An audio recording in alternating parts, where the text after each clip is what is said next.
Welcome, everyone. We want to talk today for a few minutes about the coming Great Depression in preparation for our webinar, which will be on July 27, 2023 at 2:30 p.m. Eastern. It'll be a wonderful Thursday. We hope that you join us. In preparation for that, some questions came in that we are looking forward to answering, and we'll be expounding upon these and much more when we get to the 27th of July. Yeah. Landlord or tenant, which position would you favor in retirement? The answer really does depend upon your position financially. If you're in a position where now you can be a landlord, you get positive cash flow, it helps you get ready. If now you're retired and you're wondering how best your money's going to play, well, having said it out loud, I think I'd still want to own anyways rather than retire, because as we've described the future, rents are going to keep going up, and if you're on a fixed income, that's just going to continue to hurt as you go forward. Or at least if you own a piece of property, a condo, or square piece of land somewhere, your property taxes will be going up, but your PI will be fixed. Makes me think that landlord implies, though, not personal property that they're dwelling in. But yeah, I took a left on it. We've been doing some really good work on commercial real estate, CRE. Right. And personally, unless it's got some great numbers in a great demographic area, I wouldn't touch office space as a landlord in retirement or right now, for that matter.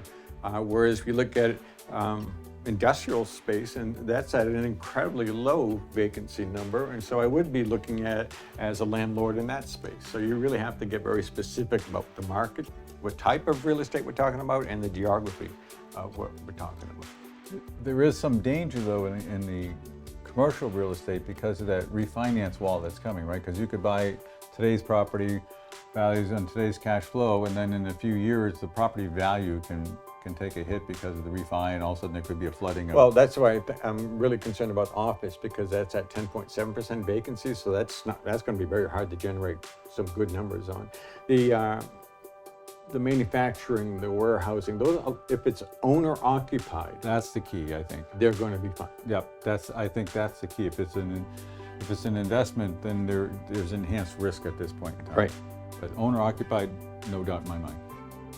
In terms of having a playbook for financial investments in particular, I'm fond of telling my audiences that whatever got us here isn't going to be what you want to run with necessarily through the end of this decade. That circumstances have changed dramatically. We're no longer in that cheap money period that lasted for about 20 years, and that means that you need a different playbook. And then once we hit the 2030s, don't know if it's going to be 31, 32, 33, and through there, you're going to be skidding hard coming around the corner, right? Because you're going to have to change again. And then you're going to make another drastic change the other way in 2036, 2035, 37. Right. It's going to be anything but, the same set of plays. You're going to be on offense sometimes you're going to be on defense, and it's going to be requiring change of individuals. What if somebody comes to you and says, Brian, I feel like I should move 40% of my portfolio, 60% of my portfolio into bonds, or I want to go 80% into bonds just to be safe? What would you tell them? I would tell them that they really have to think about that, because during a period of inflation, and we're not in that period now, this is a disinflation period, right? We're through 24 and into 2025. But when inflation starts to heat back up, being into bonds, as the banks know from 22, being in a long bond is going to be crushing. You'll be underwater.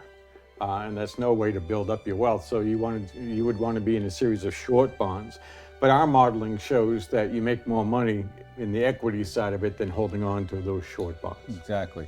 This question is similar and talks about the stock market's been in decline, and before 2030 you were just talking about making that sharp turn, which is protecting your wealth for a period of time before coming back in.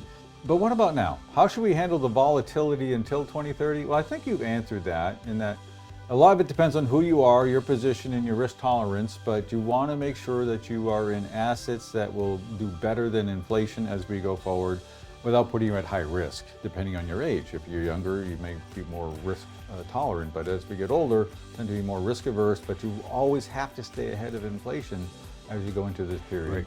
Don't let it ride. That's the last part of the question. Should we let it ride until then? No.